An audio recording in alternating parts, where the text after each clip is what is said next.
This is my channel Kamareddy. ఇక్కడ కుడుతున్న చాలా ఎండల గురించి మనం ఈరోజు మాట్లాడుకుందాం. చాలా ఇక్కడ భయంకరమైన ఎండలు కుడుతున్నాయి. చూసుకుంటే మనకి ఇక్కడ కనబడుతున్నది ఈ విషయాలు మాట్లాడుకుంటే మనం కామారెడ్డిలో ఉన్నాము. కామారెడ్డి ఇది వచ్చేసి ఇక్కడ ఎండలు దాదాపు 48% దాటిపోతుంది ఎండలు. ఇక్కడ ప్రజలు నడవాలంటే అట్లా ఇబ్బంది పడుతున్నారు. ఆ అమ్మ అక్కడ రోడ్డు పని నిలబడ్డది, లేపమంటుంది. సాయం చేద్దాం మనం. పిల్లగాడు ఇక్కడికి వచ్చిండు, పిల్లగాడు పోతుండి సాయం చేస్తాడు. ఈ ఎండల ద్వారా పబ్లిక్ బయటికి వెళ్ళాలంటే మస్తు ఇబ్బందులు పడుతుంది. మొన్న ఒకటి సంఘటన ఇక్కడ ఏం జరిగిందంటే, హాయ్ బాబు, ఇక్కడ మొన్న సంఘటన ఏం జరిగిందంటే ఇక్కడ నడుతూ ఇక్కడ రోడ్డు మీద ఒక ఆవిడ బస్సు నుంచి పడిపోయిందట.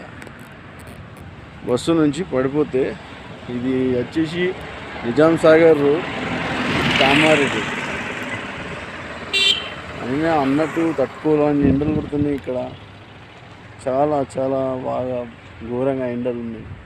ఇక్కడ పని చేసుకోవాలైనా నడవాలన్నా దినవర్యమైన కార్యం నడవాలన్నా కానీ బాగా భయంకరంగా ఘోరంగా ఉంది. ఇక్కడ మన హిందూ సమ్మేళనం జరిగింది. ఇది జరిగింది కానీ ఒక్కళ్ళైనా చూద్దామంటే రోడ్ల పైన కనబడతలేదు. ఎండకు చాలా అంటే చాలా ఘోరమైన పరిస్థితి ఎండల కామారెడ్డిలో. వడదెబ్బలతో మనం తప్పించుకోవాలి. ఇంట్లో ఎంత మనకు అవసరం ఉందో అంత బట్టి పొద్దున్నే పని తీర్చుకొని మధ్యాహ్నం సమయంలో బయటికి రాకుండా ఉంటే ఇక మన ఆరోగ్యాన్ని మనం కాపాడుకున్నట్టయితే అని అనుకుంటున్నాను.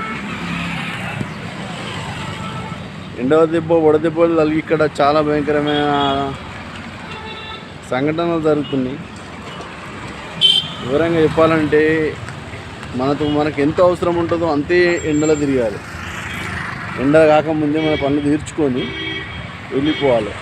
మేము బడుల చుట్టూ పడ్డాయి, స్కూల్ బంద్ ఉన్నాయి కావున ఇక్కడ పిల్లలు ఎక్కువ కనబడితే ఆటోలు వెళ్తురు. అమ్మ వెళ్ళేటోళ్ళు ఇంత జాగ్రత్తగా వెళ్తురు. వాళ్ళు చూస్తుంటే అయినా బాగానే ఉంది.